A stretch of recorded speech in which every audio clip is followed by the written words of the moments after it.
Hello दोस्तों, नमस्कार। Way of maths में आपका फिर से स्वागत है।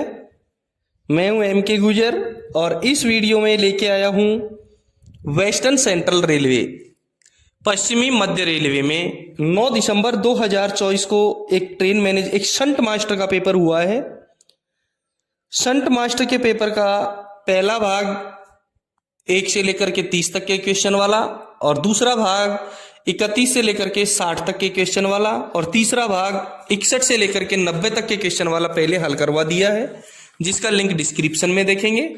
और इस पेपर में चौथे भाग में क्वेश्चन नंबर 91 से लेकर के आया हूं। देखते हैं WCR का 9 दिसंबर 2024 का शंट मास्टर के पेपर का क्वेश्चन नंबर 91 और वीडियो नंबर 4 स्क्रीन पर देखें। क्वेश्चन नंबर 91 में है, किन परिस्थितियों में एक पक्षीय कार्रवाई की जा सकती है। ए में दे रखा है चार्ज अधिकारी आईओ के समक्ष 2 से अधिक बार उपस्थित नहीं होता है। बी में प्रस्तुतकर्ता अधिकारी आईओ के समक्ष उपस्थित नहीं होते हैं। सी में अनुशासनात्मक प्राधिकारी आईओ के समक्ष उपस्थित नहीं हुए। किन परिस्थितियों में एक पक्षीय कार्रवाई की जा सकती है? केवल पहली परिस्थिति ऐसी है जिसमें एक पक्षीय कार्रवाई की जा सकती है। चार्ज अधिकारी आईओ के समक्ष 2 से अधिक बार उपस्थित नहीं होता है तो एक पक्षीय कार्रवाई की जा सकती है। क्वेश्चन नंबर 91 का करेक्ट आंसर रहेगा ए। नेक्स्ट क्वेश्चन देखेंगे। क्वेश्चन नंबर 92 में है, अध्यक्ष रेलवे बोर्ड एवं मुख्य कार्यकारी अधिकारी सीईओ है। ए में सौम्या माथुर, बी में सतीश कुमार, सी में जया वर्मा सिन्हा और डी में सुभाष कुमार। ए में दे रखा है सौम्या माथुर, ये नॉर्थ ईस्टर्न रेलवे की जीएम है वर्तमान में। सौम्या माथुर महाप्रबंधक NER North Eastern Railway. B में सतीश कुमार दे रखा है, सतीश कुमार वर्तमान में रेलवे बोर्ड के अध्यक्ष एवं मुख्य कार्यकारी अधिकारी हैं, जो 1 सितंबर 2024 से लगातार इस पद पर टिके हुए हैं। सी में जया वर्मा सिन्हा दे रखा है, जो रेलवे बोर्ड की प्रथम महिला अध्यक्ष थी और 1 सितंबर 2023 से 31 अगस्त 2024 तक ये अध्यक्ष रेलवे बोर्ड एवं मुख्य कार्यकारी अधिकारी रही है। वर्तमान में जया वर्मा सिन्हा केंद्रीय प्रशासनिक न्यायाधिकरण की सदस्य है। ठीक है, 92 नंबर के क्वेश्चन का करेक्ट आंसर हुआ B, Satish Kumar. Next question देखेंगे। क्वेश्चन नंबर 93 में है, कौन सा सही नहीं है। ए में दे रखा है SF5 बड़ी शास्ति, बी में दे रखा है SF7 पीओ की नियुक्ति, सी में दे रखा है SF5 निलंबन आदेश का निरस्त और डी में दे रखा है SF11 छोटी शास्ति। ए में SF5 दे रखा है बड़ी शास्ति, बिल्कुल करेक्ट है, ये बड़ी शास्ति है। बी में SF7 दे रखा है, जो पीओ की नियुक्ति करती है, यानी कि जांच बोर्ड जांच अधिकारी का नियुक्ति करती है, इसलिए ये भी सही है। डी में दे रखा है SF11 छोटी शास्ति, तो डी में छोटी शास्ति बिल्कुल SF11 छोटी शास्ति है। और सी में दे रखा है SF5 निलंबन आदेश का निरस्त, ये गलत है, क्योंकि SF5 में निलंबन आदेश का निरस्त नहीं है। SF4 के तहत निलंबन आदेश का निरस्त होता है, SF5 में तो बड़ी शास्ति है, इसलिए 93 नंबर के क्वेश्चन का करेक्ट आंसर रहेगा सी। नेक्स्ट क्वेश्चन देखेंगे। क्वेश्चन नंबर 94 में है, SF7 किसके लिए जारी किया जाता है। ए में दीर्घ शास्ति जारी करना, बी में लिखा है कर्मचारी को निलंबित करने के लिए, सी में लिखा है निलंबन आदेश रद्द करने के लिए और डी में जांच अधिकारी की नियुक्ति के लिए। ए में दीर्घ शास्त्री जारी करना, इसके लिए SF5 जारी की जाती है। बी में लिखा है कर्मचारी को निलंबित करने के लिए, इसके लिए तो SF1 जारी की जाती है। सी में लिखा है निलंबन आदेश रद्द करने के लिए, इसके लिए SF4 जारी की जाती है। और डी में लिखा है जांच अधिकारी की नियुक्ति के लिए करेक्ट आंसर रहेगा इसका डी, SF7 जारी की जाती है। 94 नंबर के क्वेश्चन का करेक्ट आंसर रहेगा डी, SF7 जांच अधिकारी की नियुक्ति के लिए जारी की जाती है। ठीक है, नेक्स्ट क्वेश्चन देखेंगे। क्वेश्चन नंबर 95 में है, जोनल मुख्यालय पर वाणिज्यिक प्रमुख कौन होता है। ए में CCMPS, बी में सीसीएम एफएस, सी में जीएम और डी में पीसीसीएम। देखो, परिचालन विभाग में जोनल मुख्यालय स्तर का जो प्रमुख होता है वो होता है PCOM, principal chief operation manager. Safety विभाग में जो जोनल मुख्यालय स्तर पर प्रमुख होता है वो होता है PCSO, principal chief safety officer. Engineering विभाग में जो जोनल मुख्यालय स्तर पर प्रमुख होता है वो होता है पीसीई, प्रिंसिपल चीफ इंजीनियर। और सिग्नल विभाग में जो चीफ होता है वो होता है PCST, principal chief signal telecom engineer. और वाणिज्यिक विभाग में जो प्रमुख होता है वो होता है PCCM, principal chief commercial manager. इसलिए 95 नंबर के क्वेश्चन का करेक्ट आंसर रहेगा डी, जोनल मुख्यालय स्तर पर वाणिज्यिक प्रमुख होता है पीसीसीएम। ठीक है, नेक्स्ट क्वेश्चन देखेंगे। 96 नंबर के क्वेश्चन में है कौन सा सही नहीं है, नहीं सही है वो बताना है। ए में SECR बिलासपुर, बी में ECOR विशाखापट्टनम, सी में ECR हाजीपुर और डी में NWR जयपुर। ए में SECR बिलासपुर दे रखा है, सही है। साउथ ईस्ट सेंट्रल रेलवे का जो मुख्यालय है वो बिलासपुर में है, जो छत्तीसगढ़ में है। SECR में 3 डिवीजन है और इसका मुख्यालय बिलासपुर छत्तीसगढ़ में है, करेक्ट है। बी में ECOR ईस्ट कोस्ट रेलवे, पूर्व तटीय रेलवे का मुख्यालय विशाखापट्टनम दे रखा है, ये गलत है। और आंसर 96 नंबर के क्वेश्चन का यही है। इको railway East Coast Railway Bhubaneswar में इसका मुख्यालय है और इसमें 3 डिवीजन है।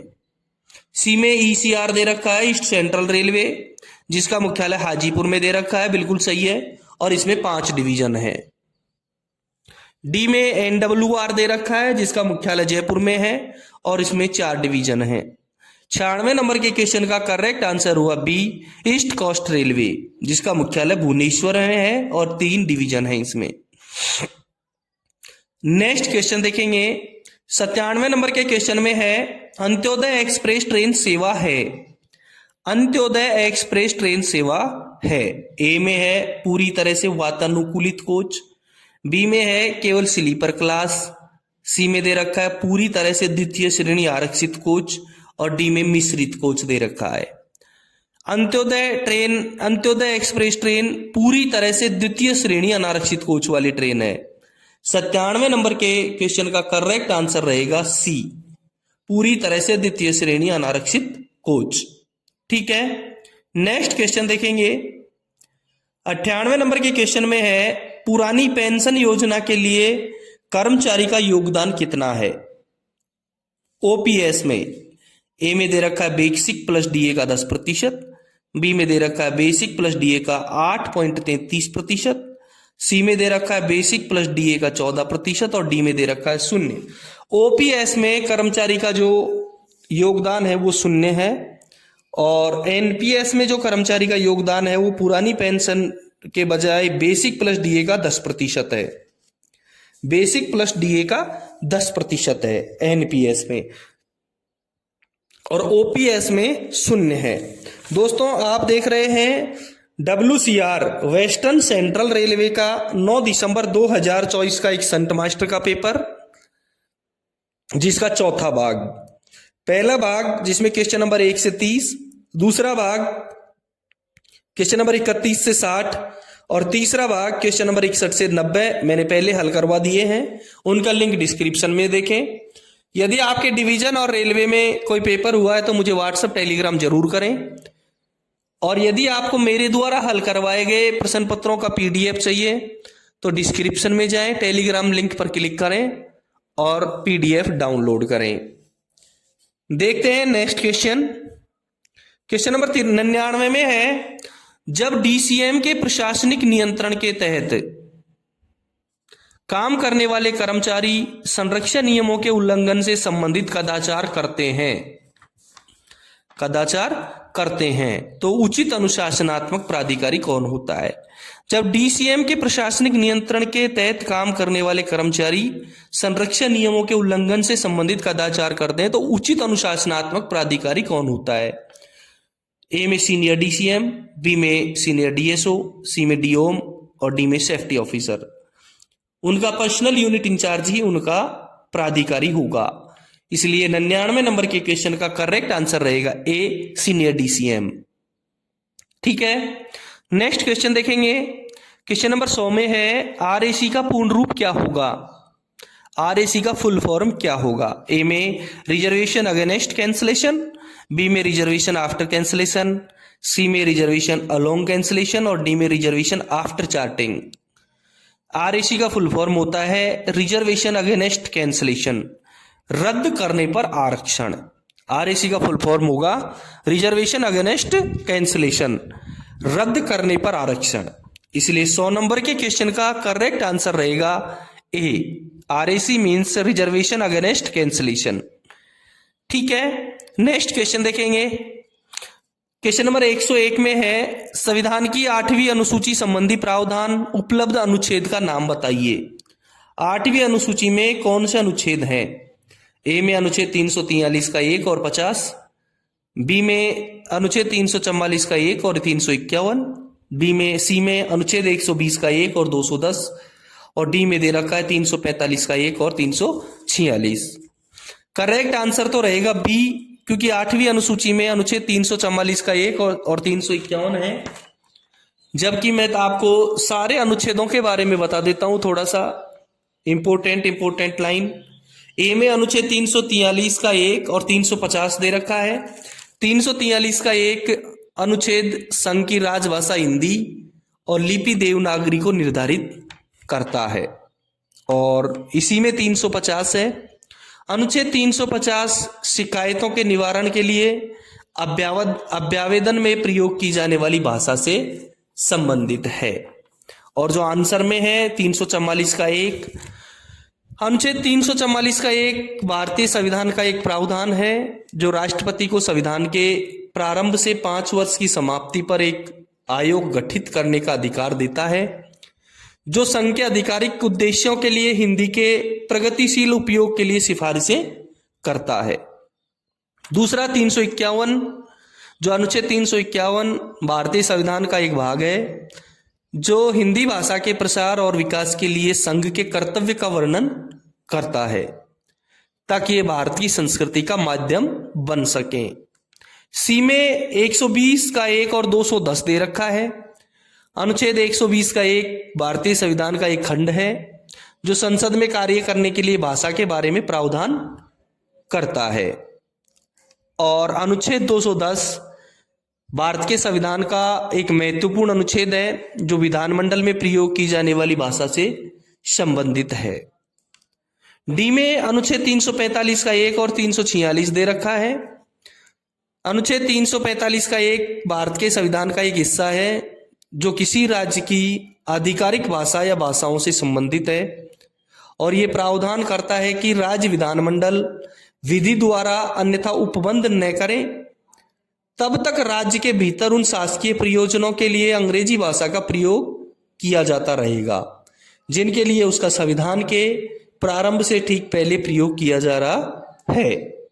और 346 जो अनुच्छेद है वो भारतीय संविधान का एक भाग है जो 2 राज्यों या एक राज्य और केंद्र के बीच संचार के लिए आधिकारिक भाषा के बारे में प्रावधान करता है। ये थे 101 नंबर के क्वेश्चन में जो अनुच्छेद दे रखे हैं उसका संक्षिप्त विवरण, और इसका आंसर 8वीं अनुसूची का है वो अनुच्छेद 344 का 1 से 344 का 51, ये इसका करेक्ट आंसर है। नेक्स्ट क्वेश्चन देखेंगे। 102 नंबर के क्वेश्चन में है किसी तकनीकी विषय पर लिखे जाने वाले मूल हिंदी पुस्तक के लिए रेलवे बोर्ड द्वारा देय पुरस्कार का नाम क्या है। ए में प्रेमचंद पुरस्कार, बी में मैथिली शरण गुप्त पुरस्कार, सी में महात्मा गांधी पुरस्कार और डी में लाल बहादुर शास्त्री पुरस्कार। तकनीकी विषय पर लिखे जाने वाले मूल हिंदी पुस्तक के लिए रेलवे बोर्ड द्वारा देय पुरस्कार लाल बहादुर शास्त्री पुरस्कार है। लाल बहादुर शास्त्री पुरस्कार लाल बहादुर शास्त्री प्रबंधन संस्थान दिल्ली द्वारा शुरू किया गया एक वार्षिक प्रतिष्ठित पुरस्कार है जिसमें 5 लाख रुपए नगद पुरस्कार और एक प्रशस्ति पत्र का और एक पट्टिका दी जाती है। ठीक है, 102 नंबर के क्वेश्चन का करेक्ट आंसर रहा डी, लाल बहादुर शास्त्री पुरस्कार। नेक्स्ट क्वेश्चन है क्वेश्चन नंबर 103 में है, मंडल रेल कार्यालय की राजभाषा कार्यान्वयन समिति के अध्यक्ष कौन है? ए में एडीआरएम, बी में डीआरएम, सी में सीनियर डीओम और डी में सीनियर डीपीओ। मंडल रेल कार्यालय की राजभाषा कार्यान्वयन समिति का जो अध्यक्ष होता है वो डीआरएम होता है। सेम इसी तरीके से जोनल लेवल पर क्षेत्रीय राजभाषा कार्यान्वयन समिति का जो अध्यक्ष होता है वो महाप्रबंधक होता है। 103 नंबर के क्वेश्चन का करेक्ट आंसर हुआ बी। नेक्स्ट क्वेश्चन देखेंगे, क्वेश्चन नंबर 104 में है, संविधान के 8 भाग में कितने अनुच्छेद हैं? भारतीय संविधान के भाग 8 में कितने अनुच्छेद हैं? ए में 14, बी में 15, सी में 36 और डी में 9 दे रखा है। भारतीय संविधान का भाग 8 जो अनुच्छेद 343 से 351 तक फैला है, जो राजभाषा से संबंधित प्रावधानों को निर्दिष्ट करता है, जिसमें 9 अनुच्छेद हैं। 104 का करेक्ट आंसर रहेगा डी, 9। ठीक है, नेक्स्ट क्वेश्चन देखेंगे, क्वेश्चन नंबर 105 में है, केंद्रीय हिंदी समिति के अध्यक्ष कौन है? ए में चेयरमैन रेलवे बोर्ड, बी में रेल मंत्री, सी में गृह मंत्री, डी में प्रधानमंत्री। केंद्रीय हिंदी समिति का पुनर्गठन दिनांक 9/11/2011 को किया गया था। इस समिति में 41 सदस्य हैं और इसका अध्यक्ष प्रधानमंत्री होता है। केंद्रीय हिंदी समिति का जो अध्यक्ष होता है वो प्रधानमंत्री होता है। 105 नंबर के क्वेश्चन का करेक्ट आंसर हुआ डी, प्रधानमंत्री। अगला क्वेश्चन देखेंगे, क्वेश्चन नंबर 106 में है, वर्ष 1973 में गठित पहली रेलवे हिंदी सलाहकार समिति की अध्यक्षता किसने की थी? ए में ललित नारायण मिश्र, बी में बी आर अम्बेडकर, सी में जी बी पंत और डी में डॉक्टर राजेंद्र प्रसाद। 1973 में जो पहली रेलवे हिंदी सलाहकार समिति गठित की गई थी उसके अध्यक्ष थे ललित नारायण मिश्र। ललित नारायण मिश्र, यानी 106 नंबर के क्वेश्चन का करेक्ट आंसर होगा ए। ठीक है, नेक्स्ट क्वेश्चन देखेंगे, 107 नंबर के क्वेश्चन में है, संविधान की 8वीं अनुसूची में कितनी भाषाएं हैं? ए में 20, बी में 21, सी में 22 और डी में 18। 8वीं अनुसूची में अनुच्छेद 344 के और 351 भी हैं और 8वीं अनुसूची में 22 भाषाएं सम्मिलित की गई हैं। मैं 22 भाषाओं के एक बार आपको नाम बता देता हूं। असमिया, उड़िया, उर्दू, कन्नड़, कश्मीरी, कोंकणी, गुजराती, डोगरी, तमिल, तेलुगु, नेपाली, पंजाबी, बांग्ला, बोडो, मणिपुरी, मराठी, मलयालम, मैथिली, संथाली, संस्कृत, सिंधी और हिंदी। ये 22 भाषाओं में नेपाली एक ऐसी भाषा है जो विदेशी भाषा होते हुए भी भारत की 8वीं अनुसूची में सम्मिलित है और अंग्रेजी एक ऐसी भाषा है जो भारत के कई राज्यों की राजकीय भाषा होते हुए भी हमारी 8वीं अनुसूची में सम्मिलित नहीं की गई है। 107 नंबर के क्वेश्चन का करेक्ट आंसर हुआ सी, 22। ठीक है, नेक्स्ट क्वेश्चन देखेंगे, 108 नंबर के क्वेश्चन में है, रेलवे बोर्ड में हिंदी संसद के अनुभाग का गठन कब हुआ था? ए में 1955, बी में 1963, सी में 1976 तो डी में 1960। रेलवे बोर्ड में हिंदी अनुभाग का गठन 1960 में हुआ था। 1960 में हुआ था। 108 नंबर के क्वेश्चन का करेक्ट आंसर होगा डी, 1960। ठीक है, नेक्स्ट क्वेश्चन देखेंगे, क्वेश्चन नंबर 109 में है, राजभाषा अधिनियम की धारा 3(3) कब से प्रवृत्त हुई है? राजभाषा अधिनियम की धारा 3(3) कब से प्रवृत्त हुई है? ए में 26 जनवरी 1967, बी में 15 अगस्त 1965, सी में 2 अक्टूबर 1967 और डी में 26 जनवरी 1965। राजभाषा अधिनियम 1963 की धारा 3(3) के अनुसार सभी सरकारी आदेश, पत्र, ज्ञापन, अधिसूचनाएं, टेंडर, करार आदि द्विभाषी हिंदी और अंग्रेजी में जारी किए जाने चाहिए। ठीक है। राजभाषा अधिनियम की धारा 3(3) 26 जनवरी 1965 से प्रवर्तित हुई है। 109 नंबर के क्वेश्चन का करेक्ट आंसर होगा डी, 26 जनवरी 1965। नेक्स्ट क्वेश्चन देखेंगे। क्वेश्चन नंबर 110 में है, राजभाषा नीति की जानकारी देने वाले अनुच्छेद 343 से 351 संविधान के किस भाग में है? 343 से 351 संविधान के किस भाग में है?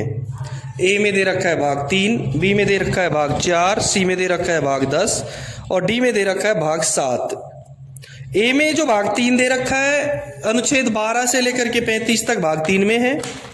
बी में भाग 4 दे रखा है अनुच्छेद 36 से लेकर के 51 तक भाग बी में है, यानी भाग 4 में है।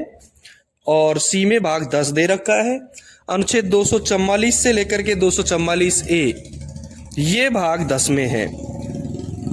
और डी में दे रखा है भाग 7, जिसमें 343 से लेकर के 351 तक भाग 7 में है। 110 नंबर के क्वेश्चन का जो करेक्ट आंसर हुआ वो डी है, भाग 7। भाग 7 में 343 से लेकर के 351 तक दिए गए हैं। 9 अनुच्छेद, भाग 7 में 9 अनुच्छेद हैं। भारतीय संविधान का जो भाग 7 है, जिसमें अनुच्छेद 343 से 351 तक फैला है, जो राजभाषा से संबंधित प्रावधानों को निर्दिष्ट करता है। ये थे 110 तक के क्वेश्चन। दोस्तों, ये WCR यानी वेस्टर्न सेंट्रल रेलवे का 9 दिसंबर 2024 का एक संट मास्टर का पेपर था, जिसका पेपर का हल पूरा करवा दिया है। पहले, दूसरे, तीसरे भाग का लिंक डिस्क्रिप्शन में दिया हुआ है, वहां से आप जरूर देखें। और यदि आपने चैनल को सब्सक्राइब नहीं किया है तो एक बार चैनल को सब्सक्राइब जरूर कर दें।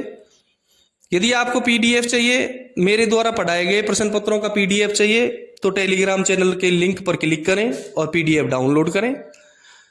ठीक है, फिर मिलते हैं अगले वीडियो में किसी नए पेपर के साथ में। Thank you.